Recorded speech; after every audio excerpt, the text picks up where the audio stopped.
T'installes le tube de sel.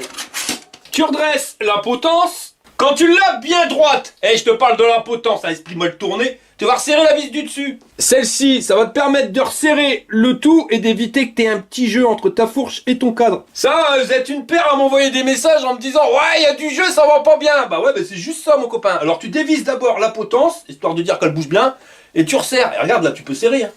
C'est normal, c'est pas fait d'usine. Tu le fais, tu tournes un peu le guidon comme ça pour que tu se mettes en place et tu resserres. Voilà, et là ça bougera plus. Et après tu peux resserrer la potence. Voilà. Tu dévisses les 4 vis de la potence, tu fous le guidon et puis tu resserres. Si tu regardes bien, les garde-boue ils sont pas installés, enfin du moins montés.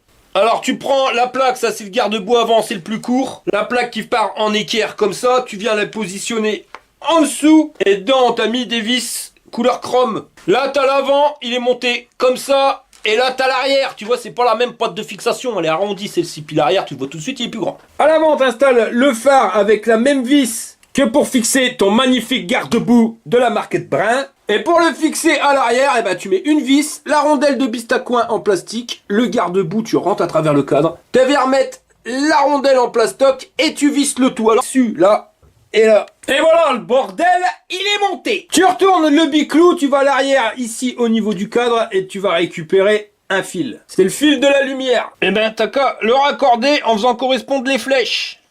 Voilà. Avant de colçonner le câble, on va venir dévisser le côté là de la roue. Là où il y a le dérailleur. Ça, tu vas pouvoir y claquer ta protection de dérailleur. Et puis après, tu resserres.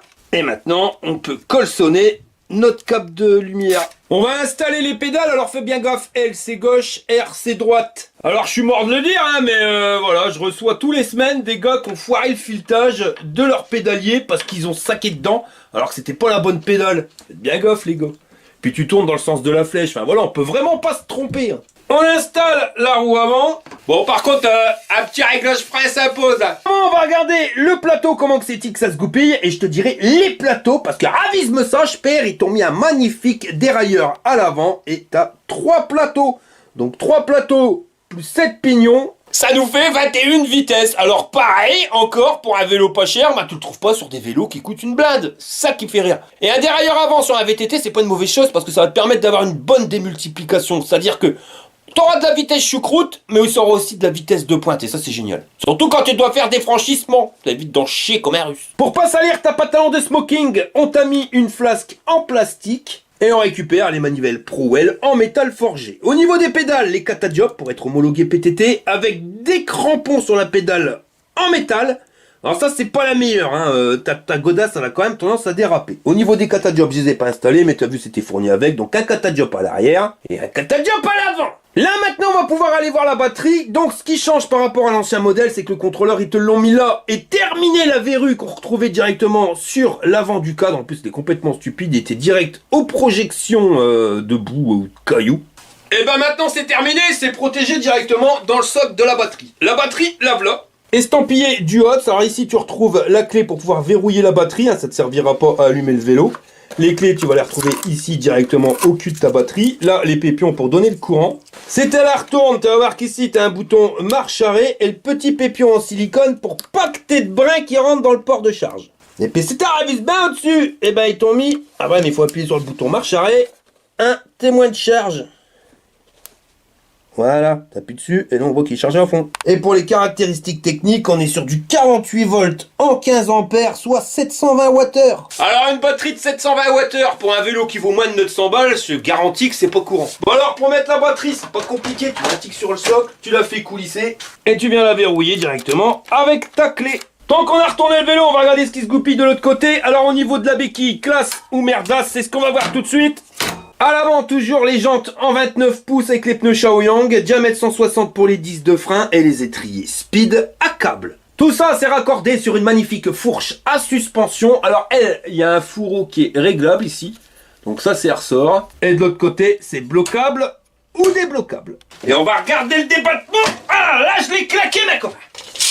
Puis on n'est pas là pour rigoler, hein, sérieusement, hein, 80 mm de débattement, c'est un truc de dingue, hein, là où t'as des vélos qui coûtent une blinde, où t'as 40-50 mm. Et pareil au niveau de la dimension des tubes. Et pareil, hein, on voit que c'est quand même plus gros que ce qu'on a sur des entrées de gamme, parce que là on est sur du 30 mm de diamètre, alors que d'habitude c'est du 28. De toute façon, c'est ça que j'adore chez Duod, c'est qu'ils se foutent pas de ton béret. T'as un vélo qui est pas cher, mais tu récupères un truc qui est quand même bien équipé par rapport au prix que t'investis. Certes, c'est pas du haut de gamme des vélos de 6 000 €, mais tu vas pas payer 6 000 €, tu vas payer moins de 900 balles le biclou. Et mieux équipé que certains vélos à 1500, 2000, 2500 balles. J'y avais mort. On arrive au pédalier, donc ici, le capteur, c'est pas un capteur de couple, mais un capteur de pédalage. C'est-à-dire que tu seras pas obligé d'appuyer sur les pédales pour accélérer le machin. Non, t'as juste à les faire tourner. Donc que t'appuies ou que t'appuies pas, le bordel il va se mettre en route. Au niveau de la lumière, on est sur un lenticulaire, 4 lenticulaires LED, avec l'effet Catadiop qui est à l'intérieur pour pouvoir être homologué PTT. Et on arrive ici au guidon qui fait 67 cm d'un bout à l'autre. Alors au niveau des poignées, tu vois, c'est des poignées mi-mou, mi-dur. Alors celles-ci elles sont bien parce qu'il y a un système anti-cassement, par contre elles finissent toujours, voilà, tôt ou tard, par tourner, ça c'est chiant. T'as accès sans quitter la poignée au klaxon et à la lumière, et au niveau levier de frein, on est sur un étrier 4 doigts. Ici, le levier de changement de vitesse pour l'avant. Notre display, bouton marche arrêt, plus et moins. Et ça pareil, c'est un changement, le display est en couleur alors qu'avant il était monochrome. Alors on va regarder si au soleil ça passe bien. Là t'as de la place pour mettre le support de téléphone portable.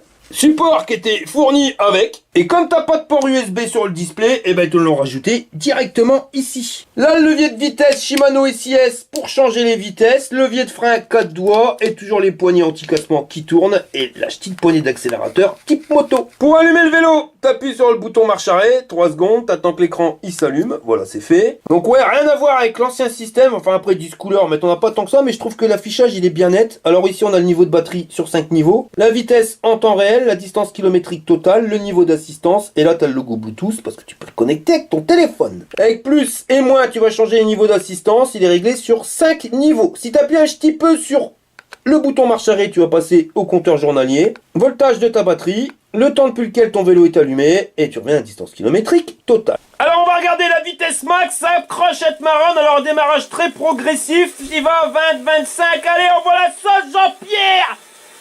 Il gramin bridé le truc. Heureusement que c'était limité à 25. Et à vide, on est à 53, 54 km/h. Ici le klaxon qui va vachement fort. Et là le bitonio pour la lumière. Lumière qui flash à mort, ça éclaire vachement loin, ça éclaire les côtés, mais aussi l'avant de ta roue. Et à l'arrière, c'est pareil, c'est vachement visible. Et puis quand tu freines, t'as un feu